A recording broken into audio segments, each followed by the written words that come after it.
This program is brought to you from the Margaret Farrow Studio.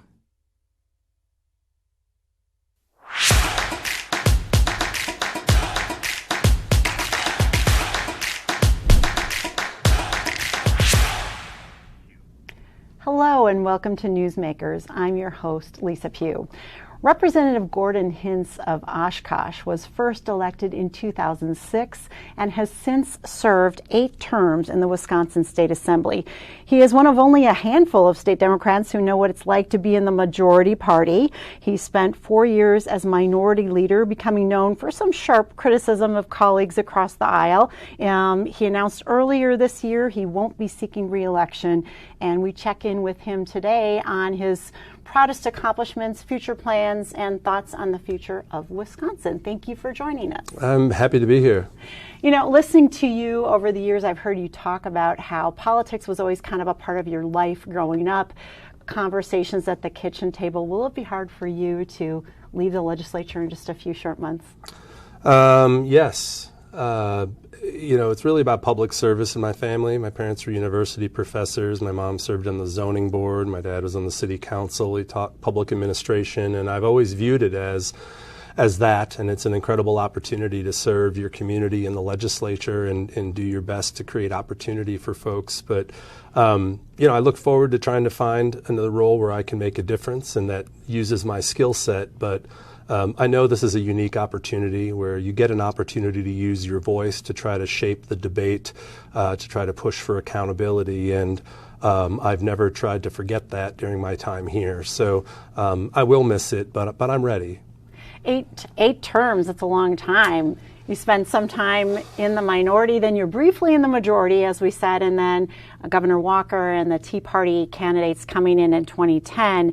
When you announced your retirement, are we calling it a retirement? No, because I'm only 48. Okay. Actually, I have to retire, so can I eventually retire someday? So it's calling your exit. Okay. When you announced your exit from the legislature in March, you said in your statement, "It's been an amazing experience to serve my hometown in the Assembly. It's also been a grind at times." What did you mean by that?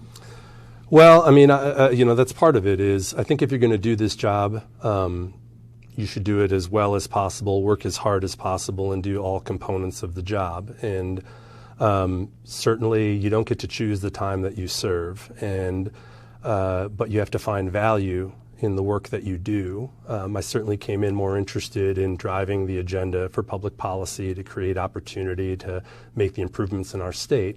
Given the political alignment, a lot of it was focused on perhaps minimizing bad ideas, holding politicians accountable for bad ideas, and trying to... Is that what you were expecting when you ran? Absolutely. I've had sort of, you know, different roles in the legislature, but I realized that I had a role to play and that those are part of things too. And some of it's about keeping ideas alive, hopefully for a future time. But yeah, so, you know, I leave knowing that some of the things that I wanted to accomplish weren't done, but I'm, you know, proud of the work I was able to do, and I'm okay with it. We have a clip from you. We went in the Wayback Time machine here at WisconsinEye, and we pulled out a clip from 2009, shortly after you were first elected. And you're talking here about your perspective on governing from the majority party. So we're going to take a listen to what you had to say then. I think there's a big difference in being in the majority and in the minority. I think in many ways being in the minority for your first term was of some benefit. I mean, certainly there were frustrating days, but it allowed you to come in and sort of understand things. There's far more responsibility, and being in the majority, you're expected to govern.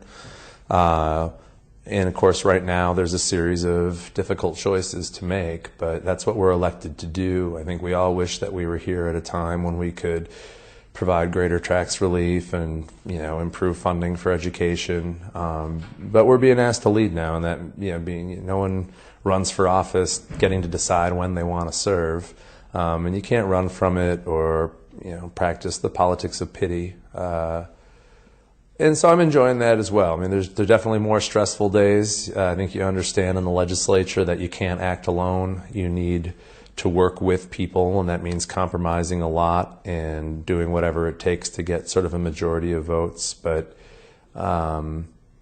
again, there's good days and bad days, but I find most people on both sides down here motivated for the right reasons. How are the politics different in Madison today than they were back in 2009?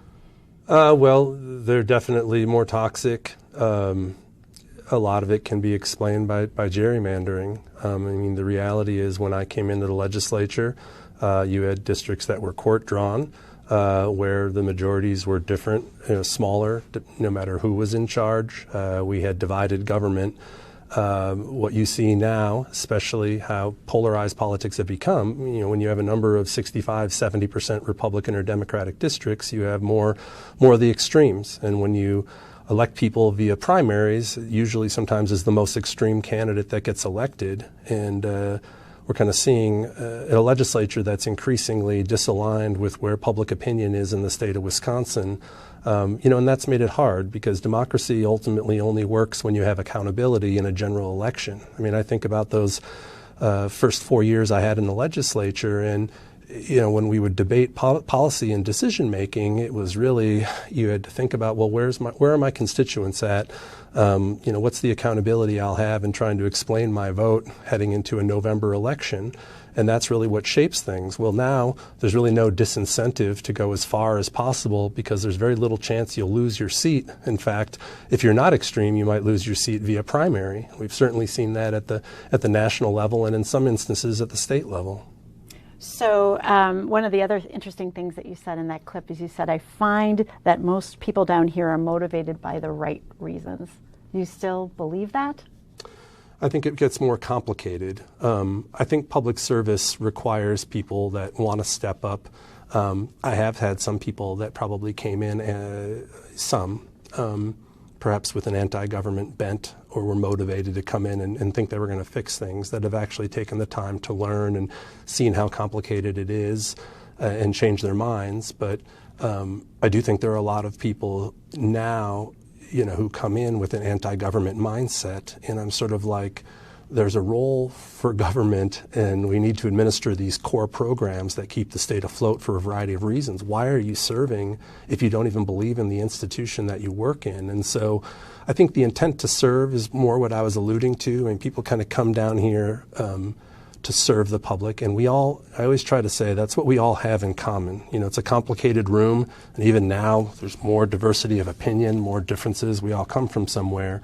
The thing that we all have in common is we all have to go back to constituents. We all represent unique parts of the state, and we're all sort of on the same 2-year cycle. And if there's anything that holds it together, I try to remind people there's only 99 people that share. That's a pretty small club. So that part stayed the same, but stay the same, but it's, there's not as much to hang on. I think, in 2009, I may have felt a little bit different, and I tried to understand when we were debating things that, not to necessarily question the intent, understand where the colleagues that you disagree with are coming from, and don't question the sincerity and intent of that. Do you question intent now, or are you more likely to? I do when you're talking about things like overturning democracy or absolutely blind special interest giveaways or purely ideological moves that have no basis in good government to improve the lives of the state. And I think that speaks a lot to what's changed with our politics, but also some of the forces that are out there. The last thing I would say about what's changed is the decline of local media and media in general has changed since I started. I mean, the Oshkosh Northwestern had local editorial content 6 days a week, including covering state issues. The press room at the Capitol was much bigger. In recent years, it's been hard to get press to cover some hearings on important issues. Does that impact voter education? Absolutely. I mean, you'd go campaign and you'd go to people and people had no idea that, property taxpayers are paying $3 million for private schools in Oshkosh because there's no one covering it. And I think, during the Walker years, I think he recognized that there wasn't any accountability. They could get away with things because no one was covering it. We got more national focus on some of these, issues. And I think that's been part of the decline of the governance and the attacks on democracy that we've seen is, people can follow national politics kind of through some of the circus, for better or worse, of national media, and maybe they can retain some impact locally depending on the community if you've got a good weekly or something. But I think that's declining. But state, I noticed, fell apart. more cynical since this 2009? Well, I'm just aware, you get asked the question, what's changed? And you think about it. And I realized that when you would do doors in those early years, I could not believe how dialed in people were on the issues. And it's become less so because it's been harder to follow. And there's also been fewer people talking about the same issues. People have become kind of stratified in ways that make it harder. You've been, during your time, a very harsh critic of your colleagues across the aisle, and particularly Speaker Robin Vos, a Republican Assembly Speaker. You've accused him of spearheading toxic politics, particularly during that lame duck session before Governor Evers took office, when the legislature voted to take away some powers of the governor. Do you worry about long-term consequences of those actions, or was that just a smart political move on the part of Speaker Vos?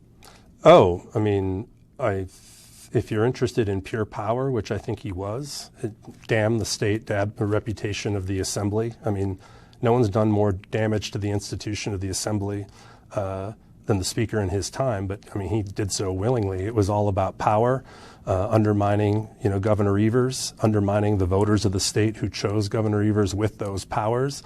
I kind of view that as the beginning of the attacks on democracy, I mean, outside of gerrymandering and then leading up to the January 6th things.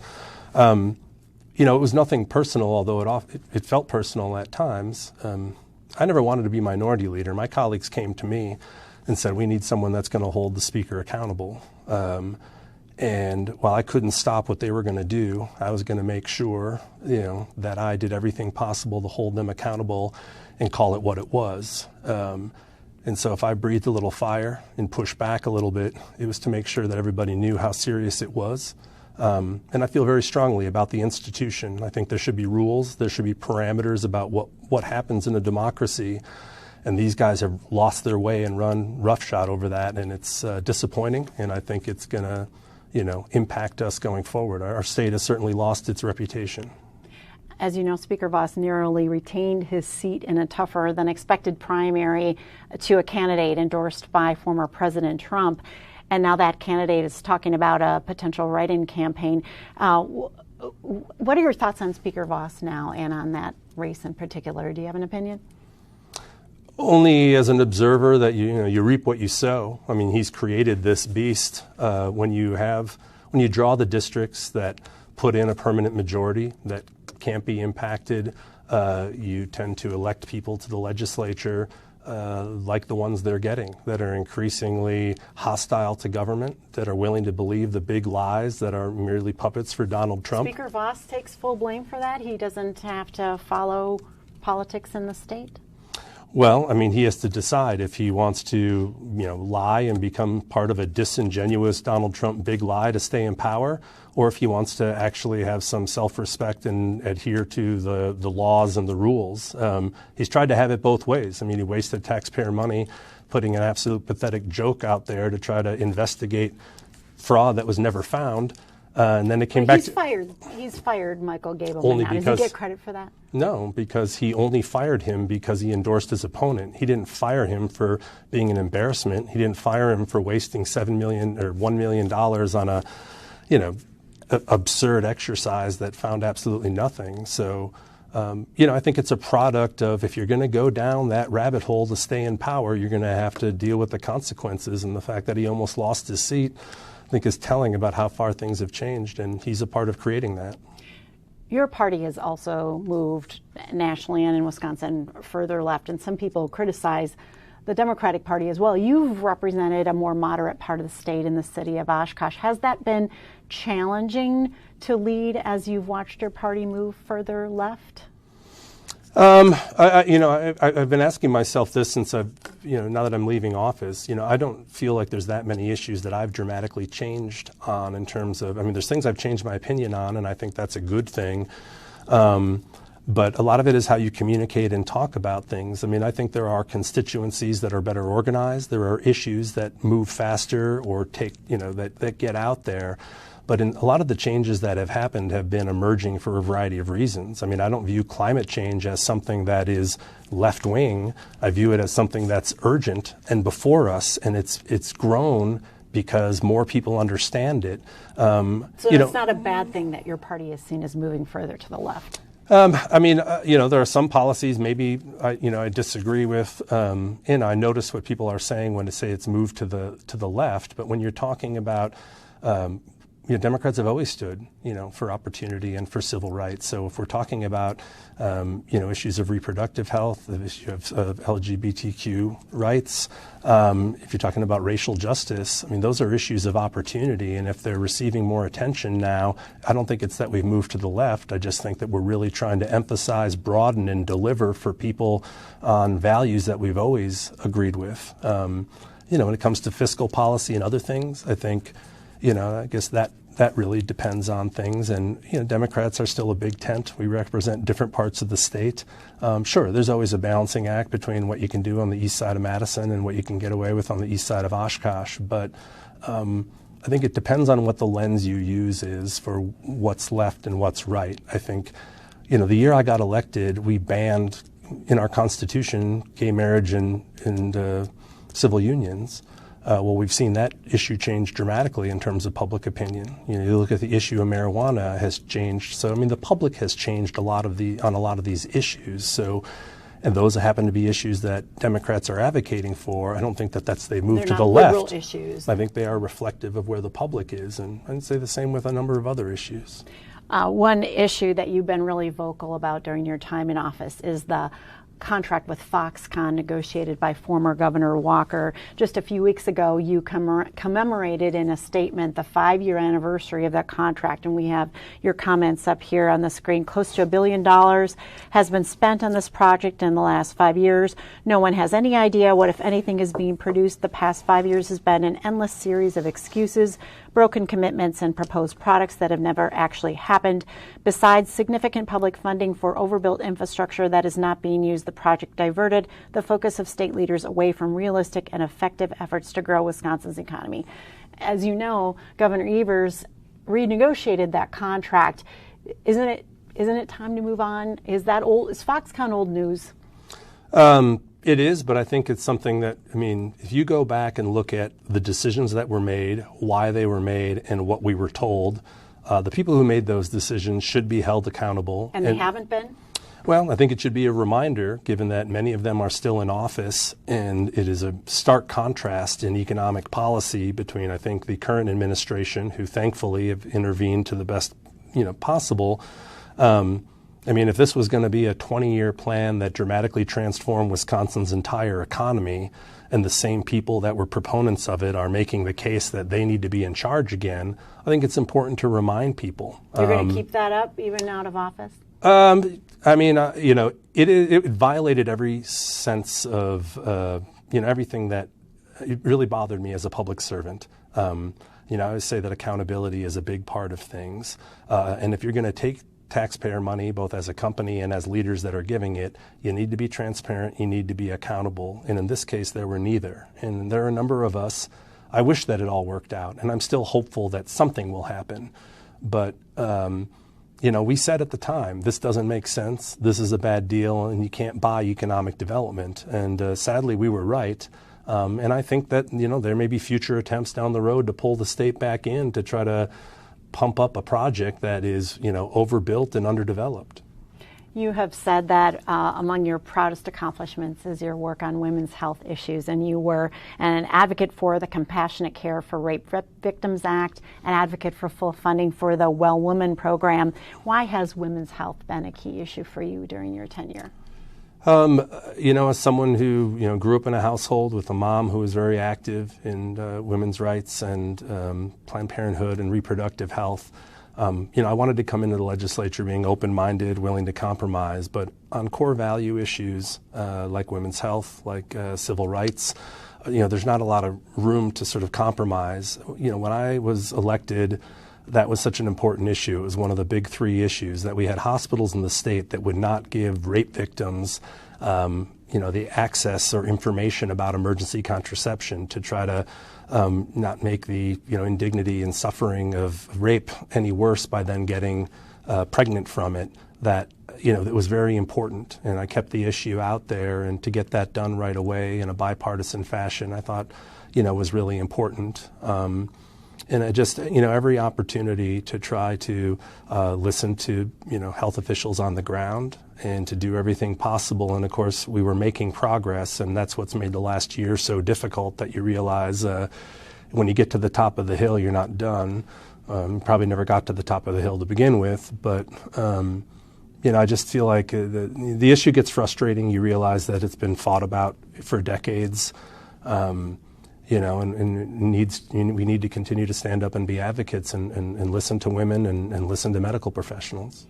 Speaking of listening to women, abortion expected to be a key election issue this November following the Supreme Court decision to reverse Roe v. Wade. Republicans I've talked to who say that they don't expect abortion to be a deciding factor in Wisconsin in who someone votes for, even if it's an issue they feel is important. Do you think abortion will be a deciding factor in determining the outcome of elections in November? I think it'll be a motivating factor. I hate when I get asked questions about do you think abortion's going to be a big political issue, because it's a public health issue, it's a human right issue. But at the end of the day, I think you've seen the polling. I think you saw what happened in Kansas, and the fact that you've now taken away rights that have been there for 50 years for women in this country, can't help. But I think there are a lot of people that are probably quiet, maybe that aren't saying a whole lot when they get into the voting booth, are going to take that into account. When you have a gubernatorial candidate who said they support the 1849, 170 whatever, year ban on any and all abortions in the state. When medical providers are saying they can't care for pregnant women in the best way possible, how can it not be an issue? That being said, strong enough issue to make somebody check a box for a they party? have to ask themselves what kind of world they want to live in and what kind of state they want to live in. I understand it's a political issue, but it's a political issue because it's a human issue, because it's an individual rights issue, and it's a healthcare issue. Speaking of the governor's race, in some of your tweets, you are a regular person on Twitter. You've called the Republican candidate for governor, Tim Michels, an enemy of democracy. And there's never been a less courageous and sad front gubernatorial candidate. Do you believe Tim Michels is a dangerous candidate for Wisconsin? I don't like using the word, dangerous. I just think he's incredibly unprepared. For someone that has sought public office, 18 years ago, to be running again and demonstrate no progress, no curiosity or interest in understanding state governance or how it even works. I have no problem having someone from the private sector want to get up and serve in public service, but you need to make the effort to try to learn about the difference between the private sector and state government and understand the decisions that you're going to be making. And even in the 4 or 5 months he's been running, there's been absolutely zero improvement. And some of the policies are so extreme and so out of line at a time when Wisconsin is desperate to get people to move here. Between the U.S. Supreme Court and Tim Michels' platform, it's sort of a race to the, 19th century or something. It's so I don't like the word dangerous. It's just, here's a guy who's just completely ill-prepared and seems to demonstrate no curiosity in learning how to do the job. Continuing talking about the election, that U.S. Senate race, there were some polls last week that showed Mandela Barnes, Lieutenant Governor Mandela Barnes, with a lead over U.S. Senator Ron Johnson. Does that give you confidence, or do you think it's going to really be a very tight race and a toss-up? I'd rather have it be the way it was than the opposite. I'm not surprised. Not because just the anti-Ron Johnson, but as someone who's a friend and worked with Mandela in the Assembly, he's a really talented guy, I think, who has an experience that's shared with a lot of Wisconsinites in terms of what he's dealt with as an individual and, the success that he's had. I don't get real, excited about August polls. I think it's going to be an incredibly close race. It's going to be an incredibly negative race. But he's charismatic. He speaks to the democratic values of opportunity, fairness, equality, accountability. He's stepping up big when we need him to, and I think he's generating enthusiasm that Democrats need heading into a midterm with the optics. And Ron Johnson What's your advice for your friend Mandela Barnes? To keep doing what he's doing. Mandela knows who he is. When you sit with him, you see him give a prayer before every single meal because he knows that he's fortunate. And it's something that I've always noticed about him, no matter where he is. And so it's just to keep in a campaign, you don't get too high, too low. You got to remind yourself, you have good days where you feel like you're winning and days you feel like you're losing. So keep your head about you, take care of yourself. But, I think he's rising to the occasion. And I think it couldn't have been a better end to the primary to have the support from the other candidates and the endorsement. And, I think he's on the big stage now, but he's delivering. Back to you a little bit. What are you most proud of during your time in the legislature? Yeah, when you're on your farewell tour, you start getting asked about these things and, my legacy, and it never looks like how you want it to, right? I mean, I was someone who had worked in government at the federal, state, and local level, and as prepared as you think you are for being an observer or someone more familiar with government and politics, it's always different. And I guess my biggest things is that I never lost my commitment to Oshkosh. It was always, first and foremost, my biggest focus. Sometimes it was hard when I became leader, which was a new challenge because I didn't ever want to let up, trying to do everything possible to stay in touch with the priorities of the community and deliver. There's a number of individual policies, a number of building projects, certainly, that I was able to get done. But I also, when you announce you're going to run for office, I think a lot of your friends, especially those that hate politics, are worried that you're going to be a robot or something. And I don't want to say that it was at the forefront, but I believe in authenticity, and I've tried to maintain that, meaning I wanted to do this my way, and maybe that's not the most comfortable for everybody, but I felt like I was able to do this in a way that I was true to who I was, and I think the voters recognize that as well. But it's been a great relationship with my community where when I ran, I said I wanted to make sure that, the community had a partner at the state level, that we were doing everything possible that we could to improve the lives of the people that live in Oshkosh. And of course, those, lives and issues and challenges exist statewide as well. But those may be different kinds of things. I could sit here and beat my chest and talk about how if you've got a carbon monoxide detector, that was me. And there's certainly things that we've done. I think back to things like the smoking ban. I mean, most of my life, you could smoke anywhere. You smoke at McDonald's, smoke on airplanes. And I thought Wisconsin's going to be, before I got in the legislature, we're going to be the last state to ever pass a smoking ban. And I think we were like the 27th, 28th state, and it was a pretty big deal. And when you look at a long time ago, but yeah. And you want to talk about measurable public health impacts, that was a big deal. And this year we made it, we raised the age to 21 years old to be able to buy tobacco products, and that kind of went under the radar. But those are things that were bipartisan that maybe didn't get the attention they deserved, but they're measurable things that had a positive impact that you got to be a part of. As you step back from public office and you look at Wisconsin's future, do you see more concerns or do you see more opportunities for the state?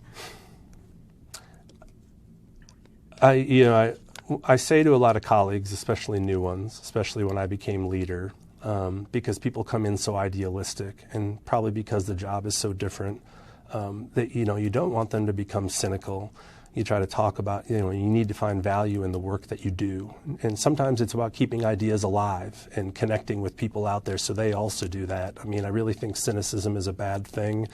You need to try to keep hope. You got to keep the faith. And so on the opportunity front, clearly there's a lot of great things about Wisconsin, and I could go half full or half empty. I think the attacks on our institutions, the willingness of elected officials to choose power over democracy, is a major threat nationally and at the state level, and we need more voices out there that recognize that that there are rules. We're way out of line with where the public is, but we've got an aging population, our demographics. We don't have enough people. I think the next few years are going to be really challenging, especially for corrections officers, teachers. Psychiatric care technicians at Winnebago and Oshkosh. We don't have enough people, and there are shortages for jobs that need to be done. And I don't feel like enough urgency is out there, because when we're there, you can't do anything about it. We have to look forward. We do. We have to plan for it. We're not going to be able to fill them. There aren't enough people. So I think we need to start looking at what are the things we can do? How are we going to be able to manage with fewer people? I think issues like immigration are going to become more accepted and realistic simply because we're going to need people. And people need to get on board with that. But so I'd say, biggest threat is attacks on democracy, willingness to choose power and politics over the public good. The optimism is that, there's a lot of leaders, especially not in government, who I think are trying to do a lot of things in our communities throughout the state. I think there are more good things perhaps happening at the local government level that doesn't seem to be as toxic as the state and federal politics that I think give me hope alive. And the last thing I'll say is it's always crazy when some mom introduces me to their 14-year-old and says, "Oh, my son or my daughter's so interested in politics." And I was like, "What? Like today? Like right now?" Do you encourage them? I do, but I'm encouraged because they're excited about it for the right reasons. They want to get involved to make a difference. And I'm just thinking about the difference between, I think, how functional I thought it was or, versus what it is today. I mean, I just feel like, this is so, I understand why people check out, but there are still young people that are getting involved because they recognize that politics is how you make a difference. And I'm excited about that because we need it. And, my new colleagues, we had 10 new freshmen in the Democratic caucus, and they really, I could see that at the end of 16 years, as much as you try, that's what I meant by the grind. It's really hard because it wears you down as much as you try to fend it off. New people. We do need new people, and they bring that juice. And but at the same time, you got to talk to them so they don't lose that. You got to keep it alive. Sure. Well, as we round out our conversation, when you announced your non-retirement back in March, you said you weren't ready to tell us your future plans, but we're interested in breaking news here on WisconsinEye. So what is next for Representative Gordon Hintz? You're going to have to stay tuned. It's been a great time because I've been able to, pause, take a break, spend a little more time with my kids. But, I'm still on the WEDC board. I still am doing things for my constituents. I'm transitioning things that I've worked on. But I've been looking at a number of opportunities, talked to a number of private sector, public sector, nonprofit. And sticking around Oshkosh? I would like to, and I think there's more flexibility with some remote options, but I'm not ruling anything out, but, I'm taking the luxury of the time to try to find a way to use the skills that I've developed here to make a difference. Future run for office? I'm not going to think about it right now. It's so hard because you're different, than you were when you started. I have a 3- and 5-year-old now that has changed my priorities. You always ask yourself what your original ambition was. I'm still motivated to make a difference. I want to believe in what I'm doing. I think I'm a good strategic thinker. I think I'm a good communicator and advocate and leader. And I'd like to find what's the best role for me to be able to do that at the community organizational level. And, that's what I'm going to do next. And, I wouldn't rule it out. Again, I'm going to miss. Service? Yeah, I'm going to miss it. But I guess I've never been, Barack Obama in kindergarten knew that he wanted to be president. That was never me. In 2004 when I first ran, it was, why not me? We need somebody there that's going to, advocate for our community. And so it was more of a calling of the moment. And if those happen again, great. But it's been a real sacrifice, for my family, for my wife, and having 2 kids.